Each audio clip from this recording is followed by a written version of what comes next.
କରୁଣାଳଙ୍କର ଭାବରେ ଏ ଯେଉଁ ତରକୀ ବା ତରକୀର ଯେଉଁ ପ୍ରଶସ୍ତି ସେ ପ୍ରଶସ୍ତି ଆପଣଙ୍କ ଆଗରେ ମୁଁ ଉପସ୍ଥାପନ କଲି।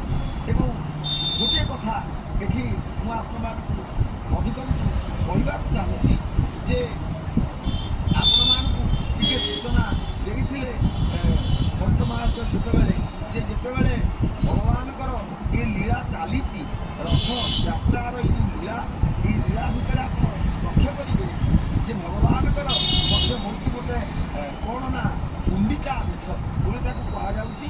କାହିଁକିନା ଆପଣ ଆଶ୍ଚର୍ଯ୍ୟଚକିତ ହେଇଥିବେ ଶୁଣିକି ଯେ ଭଗବାନଙ୍କର କ'ଣ ନଳିଭୁଜ ଲାଗି ହେବ? ହଁ, ନଳିଭୁଜ ଲାଗି କିଏ?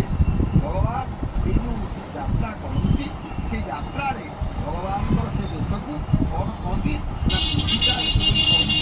ନୀଳାଦ୍ରି ବିଜେ ଠାରୁ ଗୀତା ଲାଗି ଅମାବାସ୍ୟା ପର୍ଯ୍ୟନ୍ତ ଏହି ବେଶରେ କ'ଣ ସବୁ ରତ୍ନ ଅଳଙ୍କାର ଲାଗି ହୁଏ ନା ନଳିଭୁଜ, କୁଣ୍ଡଳ, ମାଳି, ନଳିଭୁଜ ଦୁଇ ମୂର୍ତ୍ତି, କୁଣ୍ଡଳ ଦୁଇ ମୂର୍ତ୍ତି, ମାଳି ଏକ ମୂର୍ତ୍ତି, ତିଳକ ଏକ ମୂର୍ତ୍ତି ଲେଖାଏ ଦୁଇ ଠାକୁରଙ୍କ ପାଇଁ ଏବଂ ମାଳି ଏକ ମୂର୍ତ୍ତି, ତରକୀ ଦୁଇ ମୂର୍ତ୍ତି ସୁଭଦ୍ରାଙ୍କ ପାଇଁ।